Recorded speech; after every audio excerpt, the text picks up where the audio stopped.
بسم اللہ الرحمن الرحیم۔ السلام علیکم دوستو، دنیا بھر کی خبروں میں آج آپ سنیں گے، لیکن اس سے پہلے اگر ہو سکے تو لائک، سبسکرائب اور بیل آئیکن کا بٹن ضرور دبا لیں۔ شکریہ۔ صدر جو بائیڈن آسٹریلیا، جاپان اور انڈین قیادت کے ساتھ آن لائن میٹنگ کریں گے۔ ہیلری کلنٹن میگن کی حمایت میں بول پڑیں۔ ملکہ برطانیہ کا بھی رد عمل سامنے آ گیا۔ چائنا اور روس کا چاند پر مشترکہ خلائی اسٹیشن بنانے کا فیصلہ۔ امریکہ کی افغانستان میں تمام فریقین پر مشتمل نگراں حکومت کے قیام کی تجویز۔ افغانستان امن کانفرنس اس ماہ روس میں ہوگی۔ چائنا کا کورونا پاسپورٹ کیا ہے اور کیوں استعمال ہوتا ہے؟ ملک میں 12 سال بعد گیس ختم ہو جائے گی۔ 8 سالہ بچہ جو انٹرنیٹ پر ویڈیو گیمز کھیل کر 50 لاکھ روپے کماتا ہے۔ دنیا کا سب سے بڑا کھلاڑی لیکن کس چیز کا؟ تو آئیے چلتے ہیں اب خبروں کی تفصیل کی جانب۔ امریکی صدر جو بائیڈن جاپان، آسٹریلیا اور انڈین قیادت کے ساتھ آن لائن میٹنگ کریں گے۔ وائٹ ہاؤس نے کہا ہے کہ یہ ملاقات جمعے کو ہوگی۔ 4 ممالک کے اس گروپ کے رہنماؤں کی یہ پہلی میٹنگ ہے جس میں چائنا کے فوجی اور معاشی طاقت کے طور پر ابھرنے اور اس میں توازن پیدا کرنے پر بات چیت ہوگی۔ وائٹ ہاؤس کی ترجمان جین ساکی کا کہنا ہے کہ 4 ممالک کی اس میٹنگ سے ظاہر ہوتا ہے کہ جو بائیڈن اپنے اتحادیوں کو کس قدر اہمیت دیتے ہیں۔ امریکہ اپنے اتحادیوں کے ساتھ تعلقات کو مضبوط کر رہا ہے کیونکہ چائنا ایشیا اور دیگر جگہوں پر اپنا اثر و رسوخ بڑھا رہا ہے۔ جمعے کو ہونے والی یہ میٹنگ 2 گھنٹے تک جاری رہے گی۔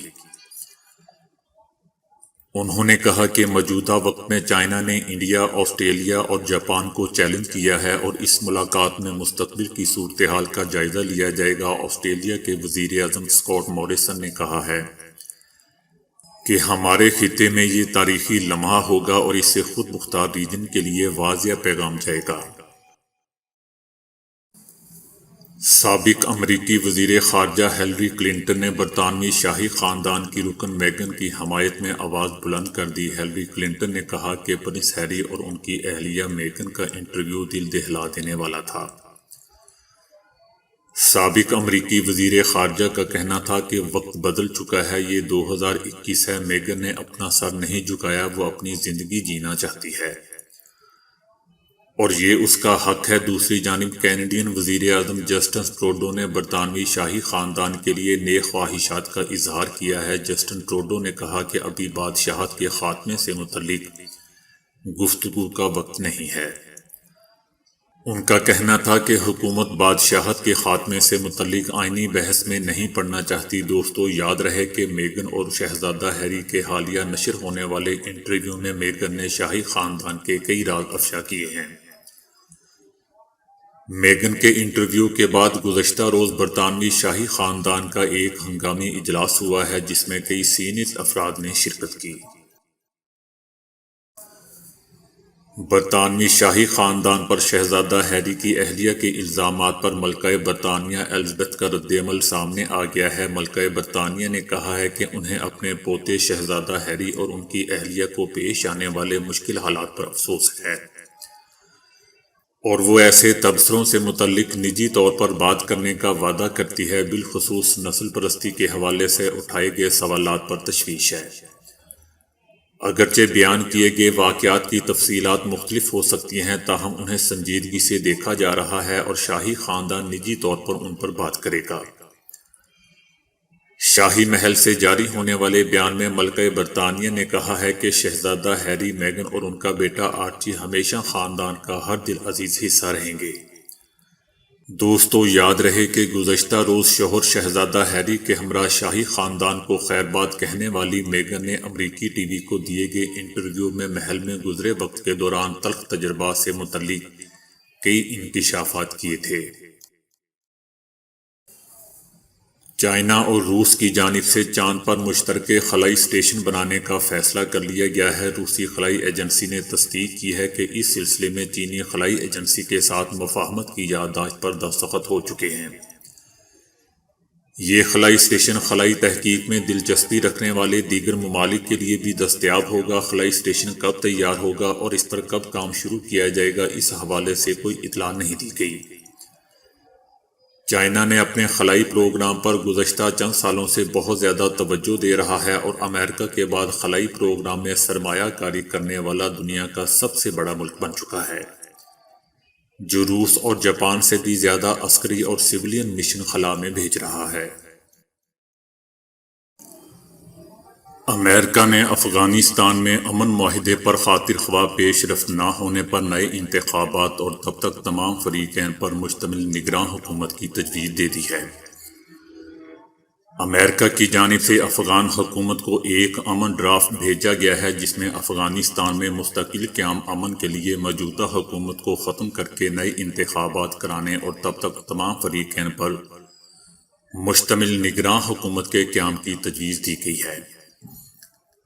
8 صفحات پر مشتمل امن ڈرافٹ میں یہ کہا گیا ہے کہ نگراں حکومت سب کی مشاورت سے نئے انتخابات کے لیے آئین سازی کرے گی، جس کے تحت ملک بھر میں پرامن اور شفاف انتخابات کا انعقاد کیا جائے گا اور کامیاب ہونے والوں کو حکومت سونپ دی جائے گی۔ افغانستان کے لیے امریکہ کے خصوصی نمائندے زلمے خلیل زاد نے یہ ڈرافٹ ایک اہم ملاقات میں سب سے پہلے صدر اشرف غنی کو پیش کیا۔ بعد میں انہوں نے طالبان اور دیگر فریقین کو بھی بھیجا۔ ادھر افغان صدر اشرف غنی کا کہنا ہے کہ جب تک میں زندہ ہوں کوئی عبوری حکومت نہیں بنے گی۔ افغانستان میں امن کانفرنس اس ماہ روس میں ہوگی۔ پاکستان، چائنا اور امریکہ کو بھی شرکت کی دعوت دی گئی ہے۔ روس 18 مارچ کو افغانستان میں امن عمل کو آگے بڑھانے کے موضوع پر کانفرنس منعقد کرنا چاہتا ہے، اور اس سلسلے میں اس نے افغان رہنماؤں اور طالبان کے علاوہ امریکی، چینی اور پاکستانی سفیروں کو شرکت کی دعوت بھی دی ہے۔ روس کے لیے افغانستان کے نمائندہ خصوصی ضمیر کابولاف نے کہا ہے کہ افغان امن عمل پر بات چیت کے لیے ایک اور بھی طریقہ کار ہے، جو کہ اصل میں امریکی تجویز ہے، اور جس کے مطابق ہم ایک ایسا چھوٹا گروپ تشکیل دیں گے جس میں افغان امن عمل پر سب سے زیادہ اثر انداز ہونے والے ممالک یعنی امریکہ، چائنا، پاکستان اور ایران شامل ہوں۔ تاہم انہوں نے کہا کہ ایران اس وقت امریکی حکام کے ساتھ اختلافات کی بنا پر میز پر بیٹھنے کو تیار نہیں ہے، لیکن انہوں نے اس امید کا اظہار کیا کہ ایران اس معاملے پر اپنا موقف تبدیل کر لے گا۔ گزشتہ اتوار کو وائس آف امریکہ نے ایک خط حاصل کیا تھا جس میں امریکی وزیر خارجہ نے افغان صدر اشرف غنی کو لکھا تھا کہ امریکہ اقوام متحدہ سے افغانستان میں امن کی حمایت میں متفقہ طریقہ کار پر بات چیت کرنے کے لیے ایک کانفرنس کرانے کا کہے گا۔ اس کانفرنس میں روس، چائنا، پاکستان، ایران، بھارت اور امریکی سفیر شرکت کریں گے۔ یہ کوششیں ایک ایسے وقت میں سامنے آئی ہیں جب فروری 2020 کو امریکہ اور طالبان کے درمیان طے کیے گئے معاہدے کے تحت امریکہ کو اس سال 1 مئی تک افغانستان سے اپنے اہلکاروں کے انخلاء کی ڈیڈ لائن کا سامنا ہے۔ امریکی وزیر خارجہ کے خط میں ظاہر کیے گئے خیالات اور دوسرے ماہرین کے مطابق سلامتی کے موجودہ حالات پر اگر انخلاء کیا گیا تو طالبان تیزی سے کئی علاقوں میں پیش قدمی کر سکتے ہیں۔ افغانستان میں بہت سے لوگ خوف زدہ ہیں کہ کہیں ملکی حالات 1990 کے عشرے میں سوویت یونین کے ملک سے نکلنے اور حکومت کے خاتمے کے بعد ہونے والی خانہ جنگی کی طرف نہ لوٹ جائیں، جس میں ہزاروں لوگ مارے گئے تھے۔ افغان امور کے بہت سے ماہرین کا کہنا ہے کہ اگر امریکہ یک طرفہ طور پر 1 مئی کے بعد ملک میں رہنے کا فیصلہ کرتا ہے تو طالبان اس اقدام کو معاہدے کی خلاف ورزی سمجھیں گے اور امریکہ کے خلاف پھر سے لڑائی شروع کر دیں گے۔ چائنا نے بیرون ملک سفر کرنے والے اپنے شہریوں کے لیے صحت کے سرٹیفکیٹ کے پروگرام کا آغاز کیا ہے، جس میں واضح ہوگا کہ صارف نے ویکسین کب لگوائی اور ان کے کورونا ٹیسٹ کے کیا رزلٹ رہے ہیں۔ یہ ڈیجیٹل سرٹیفکیٹ چینی سوشل میڈیا پلیٹ فارم وی چیٹ پر ایک پروگرام کے ذریعے دستیاب ہوگا جو پیر کو لانچ کیا گیا ہے۔ یہ سرٹیفکیٹ چائنا آنے اور وہاں سے باہر جانے کے لیے ہے اور ابھی صرف چینی شہریوں کے لیے دستیاب ہے۔ یہ لازمی قرار نہیں دیا گیا ہے کہ اس سرٹیفکیٹ کو دنیا کا پہلا کورونا پاسپورٹ قرار دیا جا رہا ہے۔ امریکہ اور برطانیہ ان ممالک میں سے ہیں جو اس طرح کی اجازت ناموں کے استعمال پر غور کر رہے ہیں۔ وزیر اعظم عمران خان کے مشیر برائے پیٹرولیم نے کہا ہے کہ اگر ملک میں قدرتی گیس کے ذخائر دریافت نہ ہوئے تو موجودہ ذخائر 12 برس میں ختم ہو جائیں گے۔ ٹیکنالوجی نے پوری دنیا کو تبدیل کر دیا ہے۔ دنیا ٹیکنالوجی کے استعمال میں بہت آگے نکل چکی ہے۔ آج سے 50 سال بعد دنیا بالکل مختلف ہوگی۔ ہمیں اب یہ سمجھنا ہے کہ اس سب کے ساتھ کیسے آگے بڑھنا ہے۔ اگر ہم دنیا کی طرح آگے نہیں بڑھے تو ہم موقع ضائع کر دیں گے۔ دنیا بھر میں ٹرانسپورٹ کا نظام بھی تیزی سے تبدیل ہو رہا ہے۔ دنیا بھر کی کمپنیاں 2040 کے بعد پیٹرول انجن گاڑیاں بنانا بند کر دے گی۔ مشیر برائے پیٹرولیم نے کہا کہ پاکستان کا صرف توانائی کا امپورٹ بل $16 ارب پر مشتمل ہے، جو مجموعی درآمد کا 40% ہے۔ اگر ملک میں قدرتی گیس کے ذخائر دریافت نہ ہوئے تو موجودہ ذخائر 12 برس میں ختم ہو جائیں گے۔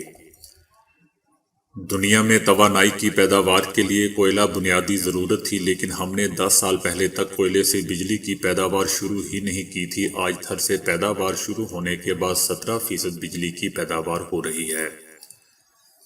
تھر سے ہمیں صرف بجلی ہی نہیں بلکہ تیل اور گیس کے لیے بھی کام کرنا ہے۔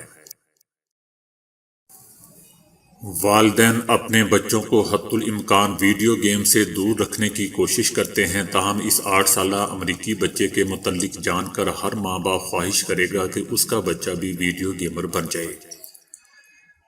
اس بچے کا نام جوزف نین ہے، جو معروف گیم فورٹ نائٹ کا کم عمر ترین کھلاڑی ہے جو پیسوں کے عوض یہ گیم کھیلتا ہے۔ اسے دسمبر 2020 میں معروف ای اسپورٹس ٹیم 33 کی طرف سے اپنا حصہ بنایا گیا ہے اور اسے $33,000 تقریباً 52 لاکھ روپے سائننگ بونس دیا گیا ہے۔ کیلیفورنیا کا رہائشی جوزف نین 4 سال کی عمر سے فورٹ نائٹ گیم کھیل رہا ہے اور اب تک وہ اس میں کمال مہارت حاصل کر چکا ہے۔ جوزف کی والدہ نے بتایا کہ وہ روزانہ اسکول کے بعد جوزف کو 2 سے 3 گھنٹے فورٹ نائٹ کھیلنے کی اجازت دیتی ہیں۔ ہفتہ وار چھٹیوں میں اسے طویل وقت کے لیے گیم کھیلنے کی اجازت ہوتی ہے۔ آسٹریلوی شہری رینو گا جیک گھوڑوں کی ریس پر شرطیں لگانے والا دنیا کا سب سے بڑا کھلاڑی ہے، جس کی دولت 33 کروڑ 30 لاکھ پاؤنڈ تقریباً 72 ارب 36 کروڑ روپے سے تجاوز کر چکی ہے۔ وہ ریس پر جوئے کا ایسا ماہر ہے اور ایسے طریقے سے جوا کھیلتا ہے کہ وہ اس وقت ہی شرط لگا دیتا ہے جب گھوڑے ابھی سٹال سے بھی نہیں نکلے ہوتے۔ 60 سالہ یہ آدمی ریس پر جوئے کی سب سے زیادہ بڑی شرطیں لگاتا ہے، جن کی وجہ سے اسے دنیا کا سب سے بڑا کھلاڑی قرار دیا جاتا ہے۔ وہ کئی لگژری گاڑیوں کا مالک بھی ہے۔ یہ اور اس کی فیملی نے ہمیشہ سے ہی خفیہ رہنے اور منظر عام پر نہ آنے کو ترجیح دی ہے۔ یہی وجہ ہے کہ دنیا میں ان کے بارے میں زیادہ لوگ نہیں جانتے۔ یہ آدمی اپنے اس کاروبار کے متعلق بتاتا ہے کہ میرا کھیلنے کا طریقہ بہت ہی سادہ ہے۔ اگر آپ $100 کی شرط لگاتے ہو اور $5 ہارتے ہو لیکن آپ اس پر 10% ریبیٹ حاصل کر لیتے ہو تو پھر بھی آپ 5% ہی جیتے ہو۔ اس صورت میں آپ کی ہمیشہ جیت ہوتی ہے۔ تو دوستو، آج کے لیے اتنا ہی۔ ویڈیو کو لائک اور شیئر کرنے کا بہت بہت شکریہ۔